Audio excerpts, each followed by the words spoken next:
I am on my way to meet Shad Miles from A Level Deeper podcast. He lives in a van with his wife and he travels the country and he records this podcast. Hey, welcome inside my home. I've seen the power of effective marketing for a podcast because podcasts are very difficult to grow. Sometimes as creators, we've got to just dumb it down to the simplest format because otherwise there's so many barriers that get in the way of actually starting the creative process. And I think if you're constantly trying to be other people and do things the way that they do things, you're missing out on all the opportunities that make you unique. You've got to have a conversation in the beginning as far as why are you doing this podcast in the first place? Now we get to go a little deep with Shad and follow him behind the scenes for his podcast while he sets up.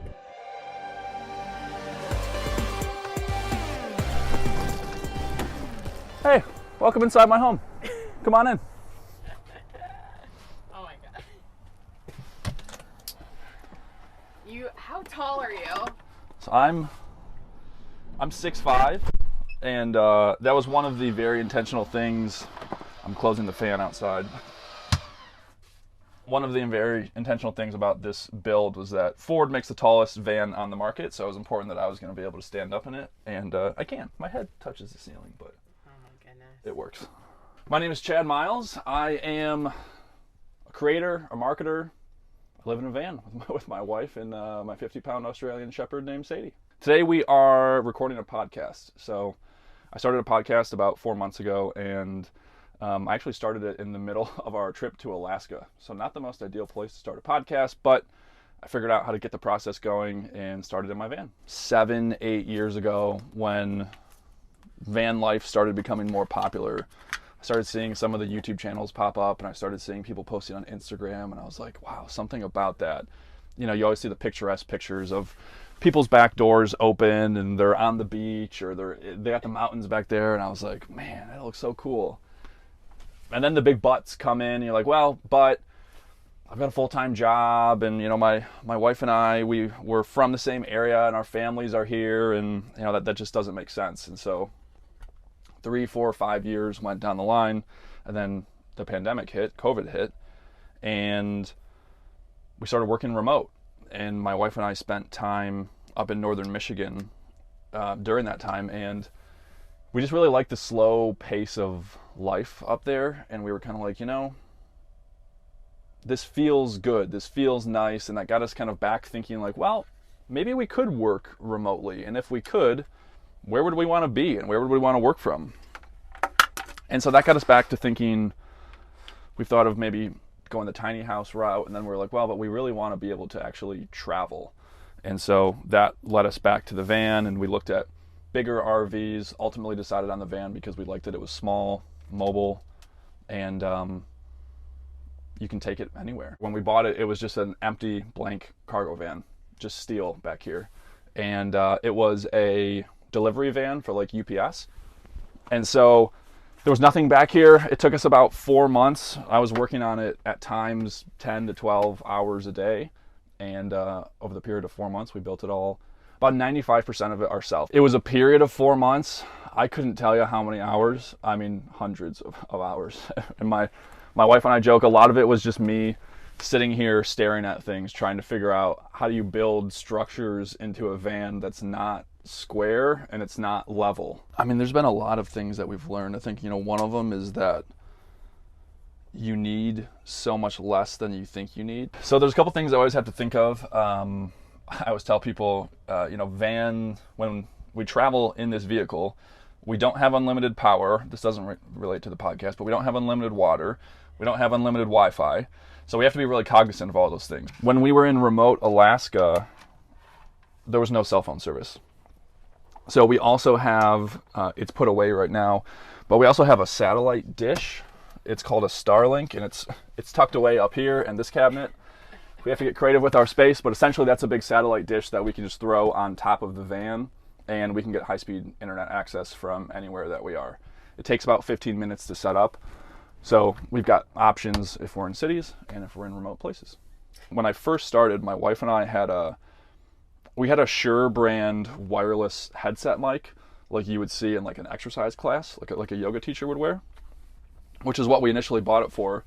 And you know, going back to that same idea, I didn't want to start the show because like I don't want to wear this silly headset looking mic during my interviews. And but we were living in the van, and that's all that we had, and that's all that we had space for. And so that has been the mic that I've worn for probably half of the shows is a headset mic. You'll see videos with me wearing that. And then this is just a basic USB mic that I've had at home as well. So I've found it can be easy in the audio world to get really overwhelmed by all of the super high quality stuff and think that you've got to have this really elaborate setup and you got to have what the Joe Rogans are using. And I've just found that you don't have to invest a ton of money in order to get a high quality audio output. If you know how to use the mic, if you know how to set it up, and then if you know how to do some basic editing, or you've got someone who can do some basic editing, you can make a $50 USB mic sound really good. And so I try not to overcomplicate from an audio standpoint, the audio portion of the show. I run my video through OBS. Okay. And essentially what I'm doing is the camera goes into OBS, the mic goes into OBS, and then I use the virtual camera setting from OBS to then ultimately, take what OBS is outputting and put that into, I use a virtual platform called Iris to do my recordings. But it took me one day like 6 or 7 hours of just sitting and toying with this, watching YouTube videos, trying to figure it all out on my own. I'm in marketing, so the work that I do, I work with podcast clients. I help them produce their shows, I've helped them get video setups, and then I create social media content for their shows. I've seen the power of effective marketing for a podcast because podcasts are very difficult to grow. And so for a long time, what's held me back is from starting my own is just thinking that there's a right way to start a podcast. I've got to have the video, I've got to have everything in order. I've got to be able to do social media. I've got to be able to put them on YouTube and to check all of those boxes. And every time I would think about that and think about living in the van, I would just get overwhelmed by it. So what I'm setting up today is a sort of evolved version of what the podcast started out as. But when I first started the show, it was audio only. So I would just hop on Zoom with my guest. We would each record a local audio file on our own computers. And that was it. I didn't record any of the video through Zoom because I had to just keep it really simple to stop myself from overthinking so that I could just get the project started. I'm 20 episodes in, and slowly I've built on to my setup. And so now I've incorporated a video element to it. I've upgraded the recording software that I use. But I think it's important just that sometimes as creators, we've got to just dumb it down to the simplest format, because otherwise there's so many barriers that get in the way of actually starting the creative process. But once you get started, you can always add on. You can always make it better. Sometimes we just got to start. There's just so many things, and there's so much, a lot of times it's up here. There's so much internal dialogue as to why me? What does it matter what I have to say? Why is anyone going to care?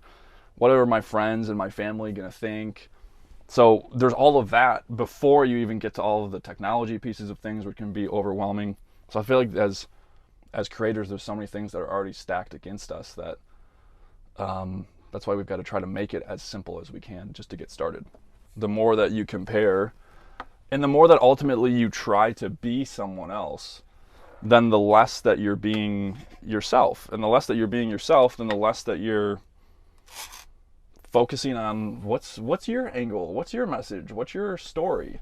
And I think if you're constantly trying to be other people and do things the way that they do things, then you're missing out on all the opportunities that make you unique. And I think that each of us has something that we can bring to the table, and something about our story and our perspective and our experiences. People will resonate with that. And I think on kind of a deeper level, you learn about what really sustains you and what lights you up and what you need from a more spiritual, emotional standpoint. And so connecting with people on the road, spending time in nature, I think those things have been really meaningful, and I've learned that I appreciate that. My show is very much just about people's life experiences. It's called A Level Deeper.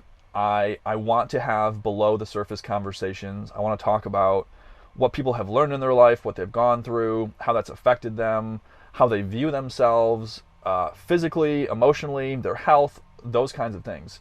So it's a very just human-oriented, human story conversation. In the element of not wanting to control these conversations and allow them to sort of organically unfold, it's been a process of me trusting myself as a listener and as an interviewer. So I enter conversations with usually about 3 to 5 bullet points of 1 to 2 words. They're not even full formatted questions. They're just topics about someone that I find interesting and that I think we could dive into. That's my guiding post. So essentially the only question that I will think of or plan is my first question. And then aside from that, if I need to look back at my notes, I will, but oftentimes I don't, because then from there, it's just listening. And I think any good interview guest, I think if you are not actually listening to your guest, and any good interview host, if you're not actually listening to your guest, and as your guest is talking and responding to the question that you just asked, if all you're doing is automatically thinking of what is my next question, then you're missing the opportunity to hear them and to respond to them. And that doesn't make them feel heard or understood. And you could be missing something so rich that maybe it was one comment they made or one word that they used, or a lot of times it's at the very end of their response to your question that they'll throw out, kind of a line for you to grab onto and say, oh, this is something we could dive into more. So I've really developed this whole relationship with my ability to just listen and be an engaged conversationalist, and trusting that that's going to lead to my next question, and that's going to lead to an hour-long conversation. Sometimes that produces a lot of anxiety. I'm going into this hour-long conversation with someone I've never met before. I don't know them at all. I have 3 bullet points. How are we going to talk for an hour? And yet, here I am 20 episodes in, and every time I've never had the issue of getting stuck or not having a question. And if that were to ever happen, I think that's okay as well. Like the nature of my show is about being human, and I can just say, like, hey, I don't have a question, let's talk about something else. And I think that'd be okay, but it hasn't even happened yet. So when I'm preparing, a lot of times, like, I'm just going on someone's social media, I'm looking for a couple of things that expresses something about who they are that's unique, or something about their story or experience that's unique. You've got to get sort of creative, and from a qualitative perspective, be able to ask people and have conversations with people and look for ways in which your podcast is impacting you and your business, because they're not always going to just jump out in front of you or jump off the page as far as being really clear that this podcast is leading to this outcome. There's already so much like emotional capital that we have to invest just to get the things that we're creating out and to put them into the world. And every time I publish, I'm always like, oh, I sound terrible and all these things. So I think those things can get in the way and can be difficult sometimes from a business standpoint, and why it's important to have other perspectives in your life, because otherwise you're just sitting and you're seeing it from one vantage point, and you're just, everything that goes into it, how difficult it is to do, all the voices in your head that are saying X, Y, and Z isn't good enough and it's not perfect. And those things limit you from thinking a little bit just outside the box and thinking of some things that maybe would make a lot of sense. You've got to have a conversation in the beginning as far as, why are you doing this podcast in the first place? Because from a growth standpoint, I have found that podcasting is one of the most difficult mediums to grow. It's not like social media where people are naturally going and investing time, searching, looking for podcasts. People don't go into Apple Podcasts or Spotify and just start searching for random shows that they might want to watch. If you're going to invest 30 minutes, 40 minutes, an hour, 2 hours with someone listening to a podcast conversation, it takes a lot of equity from a relationship standpoint to believe in this person and want to hear what they have to say, and then ultimately want to hear what their guests have to say if they're doing an interview type show as well. So anyway, from a growth standpoint, it's very challenging. So with any client that I work with, we have that conversation up front, And so if that is the case, then we've got to be really clear about, so then why are we doing the show? It's likely not going to be an income producing show for a very long time. And unfortunately, the odds are that it's probably never going to, through the actual show itself, from like an advertising standpoint, it's likely not going to produce revenue. So then if you're a business owner, is it fulfilling some kind of just personal desire? That's what it is mostly for me, is I personally enjoy the process. I want to have these conversations. If you want it to grow in some way, are you becoming a better speaker? Are you building these relationships? Are you getting referrals or client opportunities? So there's a lot of ways tangentially to look at your podcast efforts and ultimately decide if it's helping you.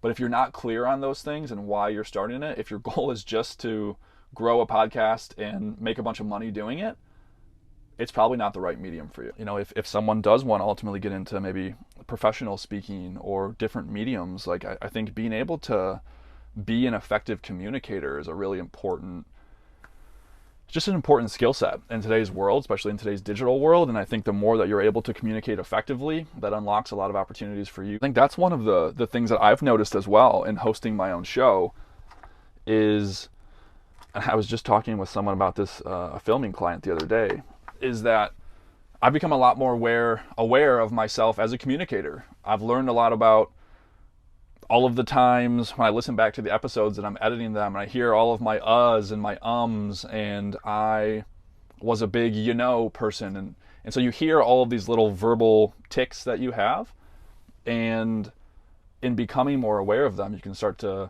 remove some of those things and I think just become a better communicator. So I see that I have grown a lot in my ability to ask thoughtful questions, to communicate my ideas, to just slow down and pause at times and not have to fill space with those filler words. If I was kind of going through the traditional path, I went to a good high school, I chose a good college, I chose a good major, I was doing internships, I was going to work for General Motors, so I felt like I was checking all the boxes that I was supposed to in my life.